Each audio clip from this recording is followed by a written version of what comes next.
Ladies and gentlemen, welcome back to the Gooners Gone Wild podcast. I'm with Coach Ari and Doc, and I'm your boy VK. And Doc, we're matching. I'm finally on the wave with you. I'm finally on Mine's the wave with coming. you. Mine's coming. It's in transit. It's Wait, in so you got transit. who do you have on the back of yours again?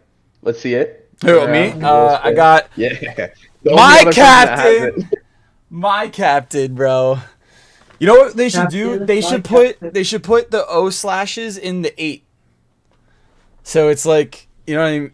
That would Yeah, that would that would be be I kind of know dope. exactly what sick. you're talking about. Right? That'd That'd be be Kind of kind of sick. cool. dope. Yeah. Just for like a, casual jersey. Like you obviously can't wear it in like any of the leagues or anything like that, but Yeah. so Ari, who did you get on the back of your shirt? Or are you going to keep it a surprise for the podcast guests? Or for the podcast guests, for the podcast I think fans? I think we already talked about it. I think we talked about it on one of the other Oh, I pods. think we But did too. Well, give us yeah, a but reminder then. yeah, I'm getting a good old ricey boy because I'm Big Asian and Declan.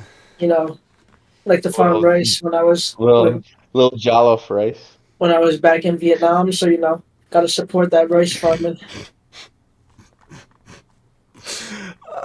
Spotify listeners, Doc and I are just hands in head right now. Head in hands. Oh my god, I can't even speak. But all right. So let's get down to business. We would do what kit are we wearing? Actually, all right, go ahead. What kit are you wearing? Because Doc and I, for the Spotify listeners, we're wearing the authentic 23-24 kit. But Ari's wearing something a little bit special. It's a little bit of a throwback. What kit are you wearing? I got this. I think it was last year. It was what are the I don't even know. What are these called again? My The brain's not retro working. kits. Yeah, it was one of the retro kits that they put out last year. Yeah, it looks So like, if I Let's remember correctly, it looks like the let's 98 2000. I could I think be, it was like 2002 yeah, I could be or wrong something though, like that. Yeah. but looks good. Yeah. I really like this. I like the retro look. It's sleek. Mm. It just very reminiscent of the 90s. So Reminiscent of the 90s. Great decade. All of us were great born in the decade. 90s, so So yeah. I like the person wearing the shirt a little bit more though. hey yo. Sheesh. But all right, let's get down to business. So Boys, busy me up. we we play Lens tomorrow. Now, for all you French-speaking folk, you're just gonna have to deal with us English people calling it Lens. It's gonna have to happen. I'm sorry, but we play Lens tomorrow. They are second in the group, solely because L becomes before S. They did draw with Sevilla last game, but they are in poor league form. So Doc, why don't you tell us a little bit about that? The only thing that I know is they are in 15th in League One.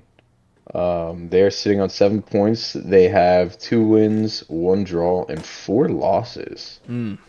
So a very tough Let me start to look. the season for Yeah, Lens. very tough start. But as Ari said in our kind of in our pre-match podcast that we were doing, they went through some transfers. So Ari, the FIFA god, has recognized these transfers. Probably because he brought them into his ultimate team as well, or got them in some packs. So go ahead, Coach Ari, inform us about that. Their biggest player, their star striker Openda, he transferred away to RB Leipzig. So I think that's what they're really missing is that that clinical striker up top because he bagged 21 goals for them last year and 4 assists in 38 matches. So it's going to be hard for anyone coming in to follow up those kind of numbers. So I think that's partially the reason that they might be struggling. But yeah, their most recent form is 3 losses and 2 wins. So maybe coming off those 2 wins, they'll be in better form against us, but hopefully not. So Yeah. For sure. yeah, For sure. I personally don't see any positives for the Lens side coming into this game. I think Arsenal's on a very hot ride of form. Go ahead, Doc. What you gonna say? Positive is that we got delayed leaving London by like 5 hours to the point where Arteta's presser for this match got canceled. So there could be some jet lag. There could be Oh, some delays happening with the squad in terms of like sleep wise and getting into. quick turnaround. This isn't Yeah, quick turnaround. But I just saw it on Instagram earlier today that they were delayed because of storms and bad weather. That's been hindering us all as of recently. So it's shout out to all of our NYC people. Hope you all are holding it down. Hope you all are safe and hanging in. But I actually did not know that that delay happened. So I take that back. Lenz, you have one positive, and that's the agenda is real against Arsenal. It was from the refs, and now it's Mother Nature has the agenda against Arsenal. Like, what the hell, man? But no, but all seriousness, I think the only positive that I can see from a Lens side is I'm actually going to agree with Ari's take last Champions League prediction, and I think there's going to be a lot of Arsenal rotation today or tomorrow for the Lens game, just because we're struggling with injuries, we're struggling with people coming back from injuries, and that's something we're going to touch on now. So, Doc, Big positive. for Lens, yeah, but. No. Like we have one big positive in terms of returning player. True. Who was seen in training. Yeah. Thomas Partey. Thomas Partey. Back way ahead of schedule, which is really, really big. Did he travel? I don't know if he traveled for this match. I think he's probably not fit enough because I think he was seen in training prior to them leaving for the match. I don't think he would be selected for this match. I think it's going to be one of those things where he's training this week to get fit, match fit for City. Yeah, potentially for City. Hopefully not starting at right back. But potentially fit for City. The party. This is something we could touch on in the Man City. Go ahead. I think the only reason why he was playing right back was because Zinni was still hurt at that point in time. Now that we have Zinni, we have a solid back four. I do not see Arteta messing that up, but we can talk about that whenever we get to the City. Yeah, I was just about to say we could talk about the City pre-match, but I'm just saying that the party Rice pivot would be Chef's kiss. Oh my! Yeah, but then that leaves to the bench. Then I was gonna say that moves Havertz out of the starting lineup, and there's no way Arteta is not playing him with his nudes in his pocket. The nudes are back. They're still in his pocket, so he can't be benched. He has to make space for him. Yeah, he has to. I will say. But I agree with you guys about rotation. Yeah, I will say we give Havertz a lot of shit, but I want you guys to know that the shit that we give Havertz on here is very lighthearted. It's not the other side of Arsenal Twitter that are like absolutely, sending death threats and sending like hate speech to him. Like, we're doing it all out of jest, There are times when we're a little bit passionate and we might feel, kind of a certain way, but I think it is warranted because his performances were a little weak. But have you noticed that when his performances have gotten a little bit better, we've been shying away from him? From the criticisms, there's been some, but not as much. And he bagged that goal and all cost us $140. So he shut us up real quick. So let's hope that he banks some more into that. With that being said, I'm gonna personally pivot into something because I read something that was absolutely annoying from ESPN, and someone from ESPN said that it was very childlike for Arsenal to allow Havertz to take that pen. And I saw that as well. I heard that from probably not the same pundits that you saw on ESPN, but I'm actually hearing that from a lot of pundits around like England and just across world football. Yeah, that's crazy. And I'm gonna say this, it's only because it's Arsenal. It happens across so many teams where we see players that are low on confidence, they win a penalty, or someone else wins the penalty and gives them the low on confidence the penalty as like a morale booster. Because even if it is what we call a pity penalty, which is what Chelsea fans are calling it, congratulations on Mudrik's first goal today, by the way. Glad it took you 2.5 years. Just kidding, it's like a season and a half, but still. 9 months. 9 months, thank you. It's sad to see because even though it's a pity penalty, he still scored, he still bagged. You know what I mean? Yeah. So that's a boost of confidence, and the people calling it childish is honestly just someone who wants to see Arsenal fail, someone that wants to see Havertz fail, like genuinely, not just in jest, that like how we are. And I think that was just kind of unprofessional as a pundit, but then again, where's the line for these pundits nowadays? We've talked about that previously on the channel with Gary Neville and Jamie Carragher and the anti-Arsenal player Lee Dixon. Just all of that. But how do you guys feel about Havertz taking that penalty? And do you think he's going to be confident coming into this Lens match? Because I definitely think he's going to start tomorrow. I was gonna say I saw a lot of other Arsenal players. Like Rice even posted a photo with Havertz saying like really happy for you. So like I think all of the boys as well as Arteta, fully back him. They're all 100% behind him, and they want to see him succeed, obviously, because he's part of the family. So um, I think that will boost his confidence, and to see all the boys behind him as well, that will really lift his spirits, and hopefully he'll get into uh, some sort of form going forward. Yeah, for sure. Doc, how about you? I think that Arteta and the squad probably don't give a shit about what any of these people are saying. He's got them focused so much on certain goals and what they are doing within this squad, within this team. And it seems like the players were the ones that chose Havertz to take that penalty. It wasn't Arteta saying it. It was Bukayo, it was Odegaard, all of them stepping up and basically saying, no, here, you take this pen. It seems like it was initiated from within the squad. And it looked like Kai didn't even want to take it at first. Yeah, exactly. Which tells you the type of culture that Arteta has built within this squad, that they are there to uplift their teammates, and they're not worrying about anything else that's going on in the sidelines, anything that's going on with what other people are saying outside of it. And I'm just happy that he bagged his first goal. And I do think this is going to be a big springboard for him moving forward to just be calm and confident. Like, he has that behind him, the 007, etc., all the shit that people were saying. He has that behind him, and now he can just relax and play. If that's the only goal he scores all season, I pray to God it's not.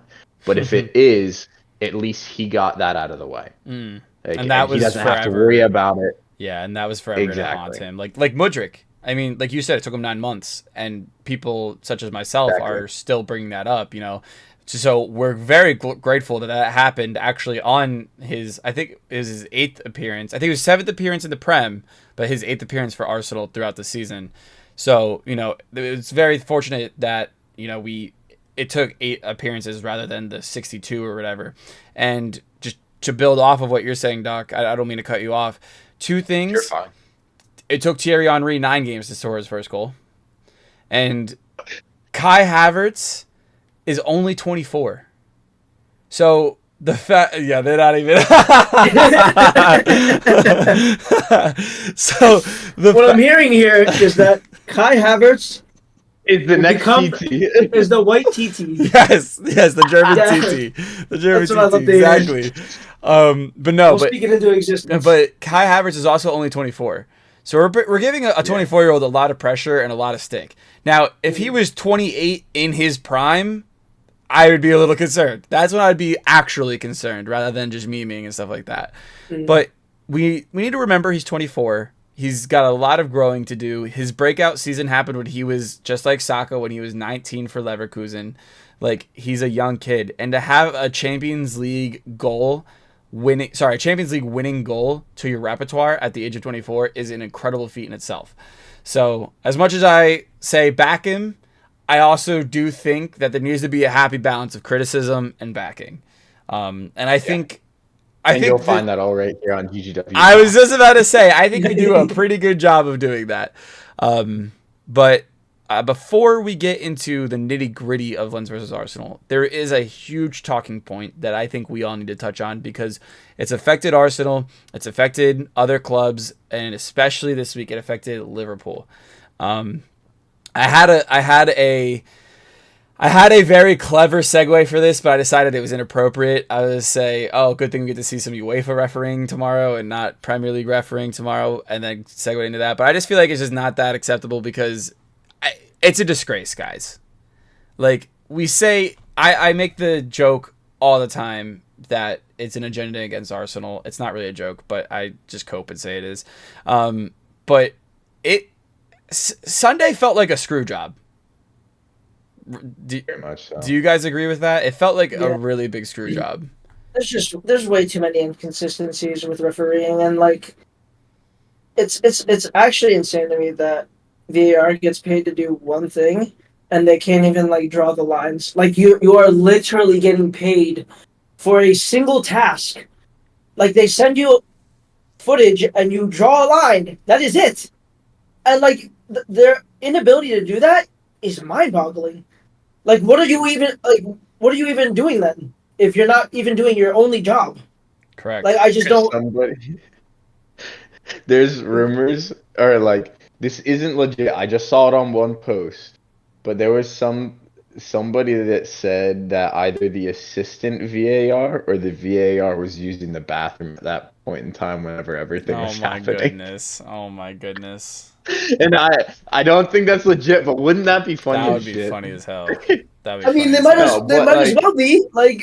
exactly. No, and so there were we'll cover the talk. So basically the big talking point here, I think Mark that you were trying or VK that you were trying to get at was the fact that Liverpool got shafted and the big part of it was the Lucas Diaz goal that was wrongfully disallowed by VAR. Correct. And obviously fully whole encompassing VAR kind of shit the bed that whole match and took Liverpool out of it.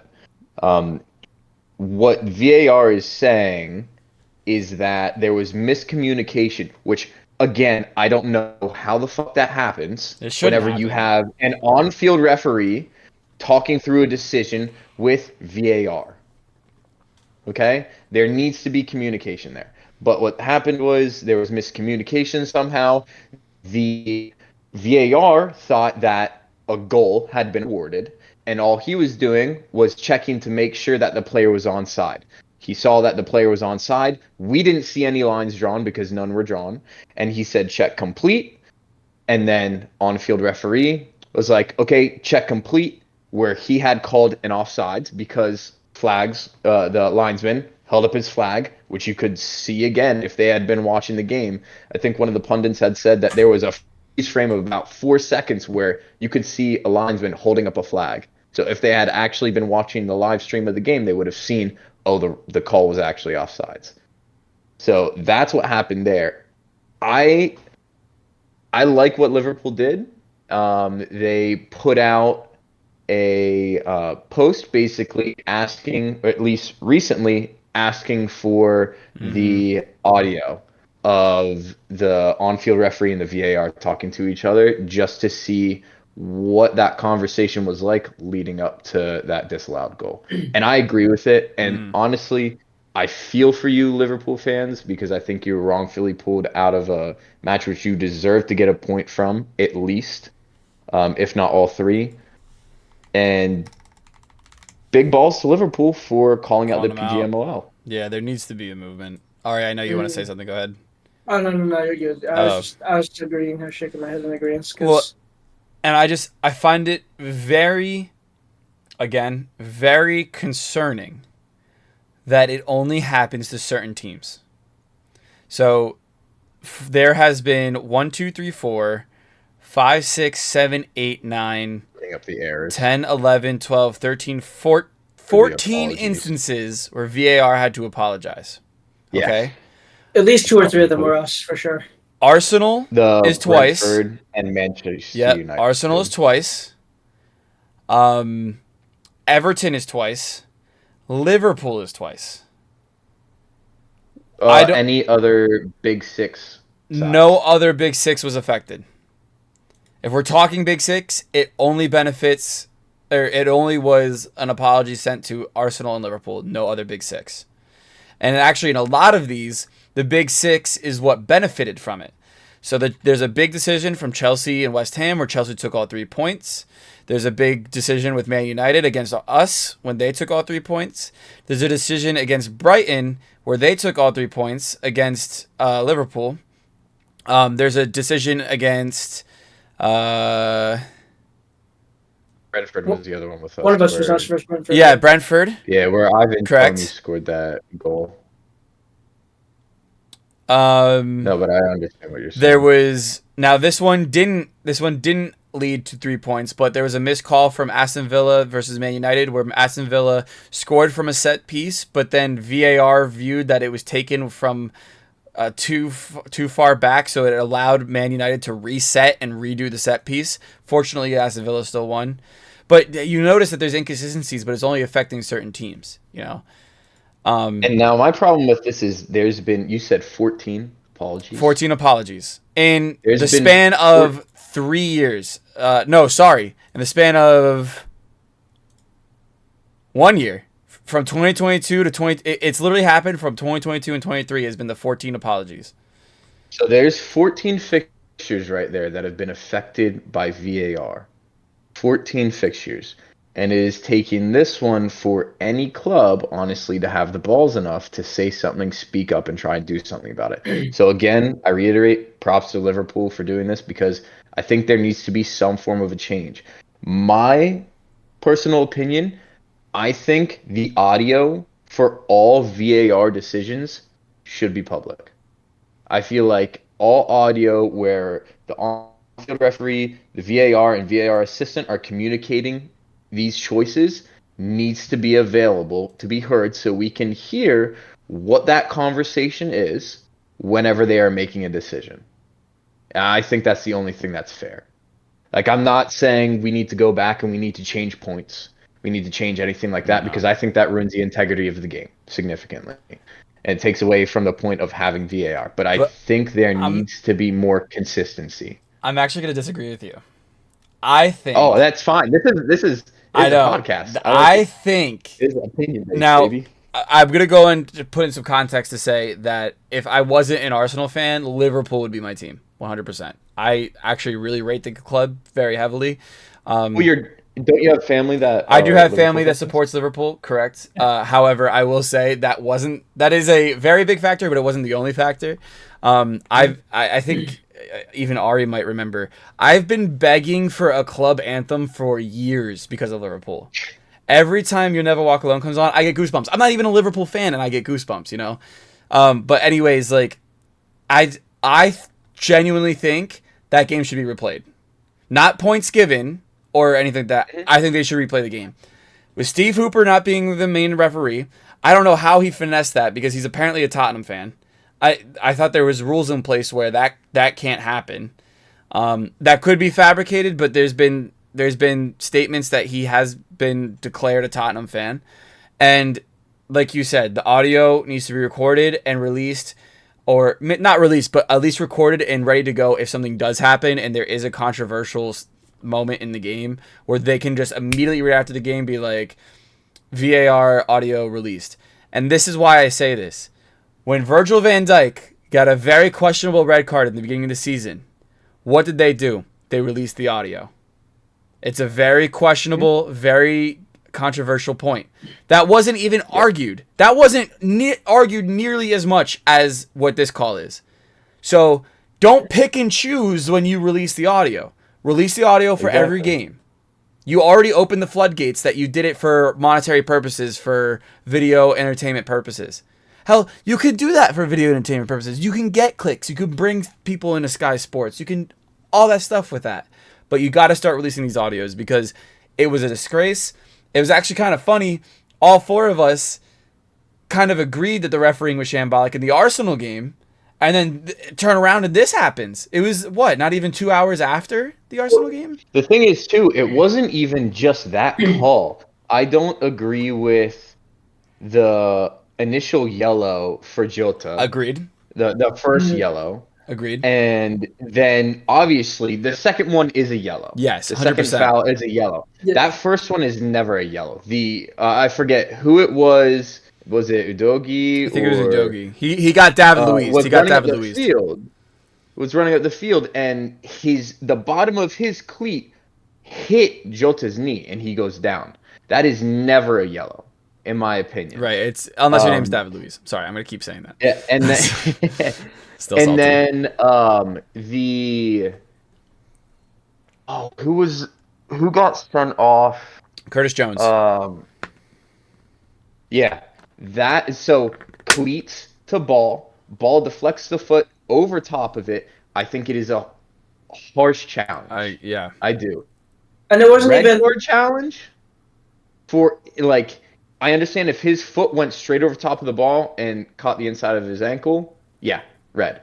But it deflected off the ball. He was going for the ball, made contact, his foot goes over top. So I think there were numerous poorly officiated calls like that. Correct. That obviously changed the flow of the game significantly.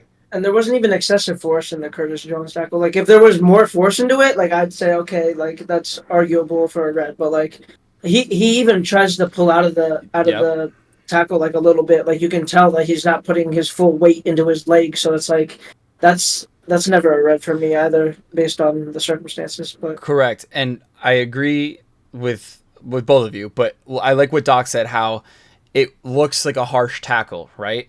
But Yeah. key factor Especially when you is slow it down. exactly. Key factor is VAR slows it down. That's another big change that I think they need to do. Stop with this slow motion shit. Anything looks so painful in slow motion.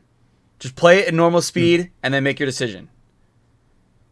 100%. So I read something that whenever that challenge happened and they sent the referee to look at it VAR, it started out with a still image just sitting there Yeah. of the cleat on his ankle, just like that. If that's not going to create bias to the situation already, I don't know what is. Right. Like you are seeing that challenge, a still frame of it, nothing prior. You're already going to be biased. Oh, yeah, that looks like a red. Mm-hmm. If I looked at it, it's like, yeah, that looks like a red. It looks like he just goes straight over top of the ball. So you already have initial bias going into it. Yeah. But I don't know if you guys have anything else to say, but I'll stop ranting about that. I mean, just one last thing I was gonna say was like for the Luis Diaz offsides, like even during the game when I was watching, like they didn't draw the line, and I was like, why are we not drawing the line here? Like just even for our purpose, just so we could see, like sure, like you might have drawn the line, and like Mm-hmm. you see that it's not, or you did decided that it's offsides, but like at least show it to us or show it like I think it goes onto the screen even at the stadium, right? Yeah, Like it does. they show it, It yeah. was So so like fast. they It didn't happened even so line. fast. So I was like no line. Like how do we know if that was on or not? Well, and to go back to the previous point, the Arsenal game was 2 hours ago. They drew the line for the questionable Ben White offsides, even though he was miles on, but they still drew the lines. Yeah, Why didn't they do that to Luis Diaz? It's that's the what I'm same saying. thing. Somebody was definitely taking a shit. It had to be. Watching the game on a phone, trying to catch it. But let's see how this unfolds as we continue on. We can go on and on about this situation just 'cause that's how bad it is, but we'll let the situation unfold before we touch on it again. And just, hopefully the PGMOL does the right thing. They somehow, if it's not going to be any commiserations to Liverpool, if they're going to at least make some changes to VAR, how it's going to be worked, you can't wait till the end of the season for something like that to change. You got to make these changes now, because a good point I saw on Twitter is, what if it comes down to Liverpool and Arsenal win by 1 point? What you gonna go back to that apology and be like, oh, it just cost you the Prem? And I know we say one game doesn't define the whole season, but with mistakes can define a whole season. And I think that's where we're going to leave that at. Let's get back to the Champions League, because that's what we're all here for. I just think that's something that we all needed to touch on, because it's happening right now, and it's a huge issue. But let's go with our predicted 11. Ari, go ahead, start. I'm not going rotation master this time. I don't even care anymore. I think Arteta's pulling out a full strength lineup. We're going. Or We're going. City. We're going Raya. I'm going with the trusted and true. We're going with Zinchenko. We're going with Saliba, Gabriel, Ben White. In the midfield, we'll play Rice. He's definitely fit. We'll go. I think he's gonna play Havertz. It's Havertz, Odegaard, and then I think Saka gets rested. I pray Saka gets rested. I for the love of God, I hope Saka gets rested. He's Um, back in training. and He was then I in training. think I think Jesus was kind of questionable, right? Coming off of the Bournemouth game, I think What? he got hurt. He got hurt Oh, at the end of the game. I didn't even. Oh, I think Yeah, so, but I don't think there's anything uh, serious that came out of it though. No, yeah. I I don't could know be how wrong. I serious could it be wrong. was. It's questionable. It was a knock, but Yeah. I think we'll go. I think we'll go Emil, uh, Nketiah, and Reese up top. I like that front three so much, man. That front three is insane. Doc, how about Yeah, you? because I don't Oh, think we sorry, have sorry. Martinelli. No, I was just saying I don't think we have Martinelli back, No. and Thomas is still out. So I The think only that's. two players still not in the squad due to injury are Gabby, who should or could be fit by the City match. Again, I don't think he should play. I think he still needs to be rested, but I'm not the one seeing him every single day. And Timber, Mm. naturally, ACL surgery, so he's still working his way back. Trossard's fully back. Hmm? Trossard's fully back. Everybody else is fully back. Okay. Isn't that I crazy? like that. I like that a lot. I want to see. Mhm. Yeah. um, Oh, then sorry, I changed my left mid is, or left winger is Trossard. so Trossard, are you Nketiah. substituting? Are you substituting ESR or are you substituting Yeah, yeah. Reese? ESR. I'm substituting this one. Yeah. Okay. Oh, that's your boy though. I know, but I don't. Alrighty, Doc. Go ahead. All right. See, I talked about this last podcast, and I'm gonna stick by it. I'm struggling to pick what keeper Hmm. Arteta has in his head to pick. Um, I think Ramsdale gets his first Champions League start. I Okay. think it would be fair because I think Arteta's gonna save Raya for City. So I think Ramsdale gets the nod. I think we're going to see left back Tomiyasu, Gabriel, Saliba, Ben White. We are going to see Declan, Havertz, He struggled. ESR, Mm. midfield, Trossard on the left, Nketiah up top. You already know Saka is going to start. No, He's going to be back in that starting lineup. We no. all agree it should be Nelson just to make sure that he is healthy. But what we are going to see is Saka come in, just get kicked all up and down the field again, probably bag a goal, For and then 75 minutes. get subbed off after getting kicked one last time and being carried off by the medical staff. Ah. Stop speaking it And then into he'll. existence. I'm gonna knock on. I'm No. gonna fucking. I'm gonna knock on wood. But that's gonna be my starting lineup. I I I don't hope know to what see an ESR starting lineup. I don't know what more I'm mad at. The fact that you spoke that into existence or the fact that you didn't start Odegaard. Makes me so sad. I mean, I would love to start O, but I think if there's Uh, any Champions League match that we can start a, I wouldn't even say a lesser side because we have quality depth, I but think not this is the our lesser full side, to force be starting honest. lineup. Yeah, this is like Yeah. what we could definitely start with. All right, VK, you're up. I'm gonna be rotation master this time. Yeah. I am gonna put. I'm gonna Let's put. let's save this for the TikTok. Yeah, right. I'm gonna put Carl Hein in goalkeeper. No, kidding. Over um, Ramsdale. Oh man, he'd definitely be Yo, leaving, man. free my boy Hein, bro. Free my boy. I need him starting. He's better than all of them. No kidding. Actually, a cool thing. I got to not talk to Hein, but see him up close. The guy, I don't want to say for some reason that's disrespectful. The guys next to us made a Carl Hein sign at the MLS All Stars game, and Hein saw it and was like, "Me?" At the end of the Poor game, guy. he came over and was like talking with the guys, and I guess the guys were Estonian, so that's why they were trying to like support That's so Wow. him. sick. That's so And That's cool. so they sick. were right next to me, and he was right in front of them, so I was like, Carl. But no, I would go Ramsdale in goal. I want Ramsdale in goal. That's the one person on the team sheet that I need that to be correct, because he has, like you guys said last week, he has not single-handedly, just he really was key in getting us back in the Champions League.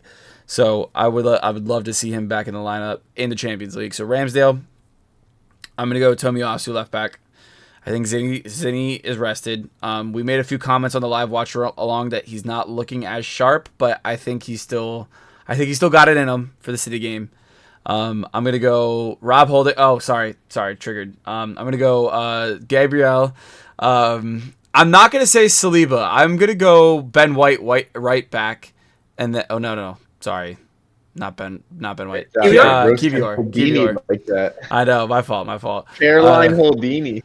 Dude, I just remember the Bayern Munich game where, like, for some reason Rob Holding was the guy that the media team used. That's like this next to the lineup, and I was like, they're using freaking Lewandowski and we're using Rob Holding. Like, he's the GOAT, but I just triggered. No, Kivior center back, Ben right back. I'm gonna go Jorginho in the right position. I'm gonna go Jorginho.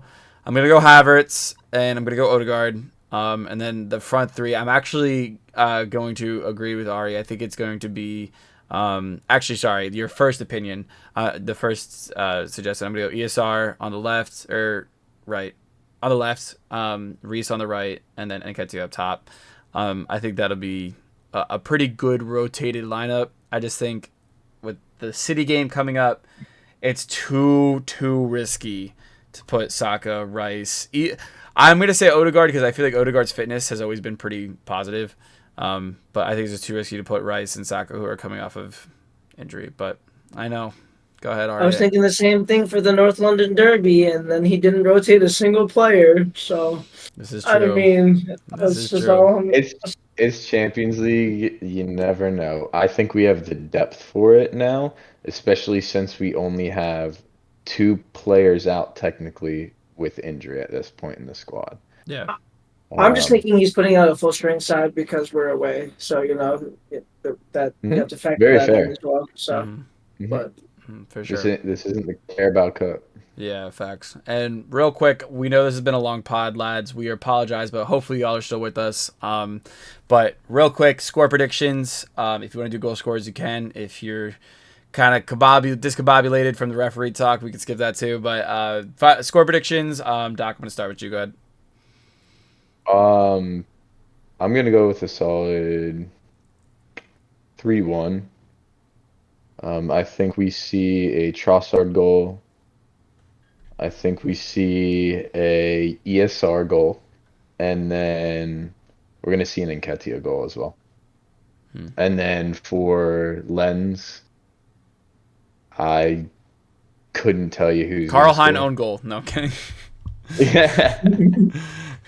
Wow, honestly, potential Arsenal. Yeah, potential. But all right, 3-1. Not a thrashing, one might say, but a solid performance. Okay, Ari, how about you? No, you. Oh, no, me. Uno reverse card. Okay, I'm gonna make 2 small predictions. If it's your lineup, Doc, 6-0. I'm saying it's 6-0. Yeah. I think Lens is coming off of a really weak performance in the league. I think they will not be able to handle the soon-to-be Premier League champions. And I think we're just going to steamroll them. I think we're going to score probably within the first 15, score again maybe within the 25-30, and that's all wind out of their sails, and they're just going to not give up, but just make stupid mistakes, maybe some goalkeeper dispossession, stuff like that. If we go the heavily rotated side that I put out, I would say a good solid 3-0. I don't see them scoring. I really don't. I would like to have faith in our defense, and so I'm gonna put my faith out there. What I told my one U19 kid tonight was just put faith in your defense. Play midfield, don't play fifth defender. But so that's what I would say. But all right, go ahead. I'm gonna go with a 2-0, just because I don't know any Lens players, so I can't say they'll score on us if I don't know who's scoring on us. That is very fair. I'll be honest. So I'll go with an Eddie goal, and I'll go with a Trossard goal. Nice. Yeah. All right. Any final thoughts, feelings, concerns, commiserations, Liverpool again? I'm so sorry. I told myself I wouldn't be mad about it again, but I'm mad about it again. But Talking about it It's gets just you frustrating. gets you I frustrated. know. Yeah. God, you're pretty heated today, Ari. I don't think I've seen you heated on this podcast like that before. Me? Yeah, you're right, properly heated. You think so? I mean, your vein was coming out like right here. Oh, I'm never really angry. Ever. No, I'm not like actually, but you know what I mean. Yeah, But like yeah, you're yeah, yeah. passionate about it for sure. Animated. Animated, Yeah. that's a good one. That's a good one. But Fair enough. all right, y'all, Gooners, you know what time it is. Let's get these 3 points, in the group, and let's just shift our attention hopefully to the big one this weekend. But as always, Gooners, what do we say? Come on. What do you say? Come on, On you Gooners. Gooners, Come on, baby. you Gooners. All right, take it easy, be safe. We'll see you for the post-match reactions.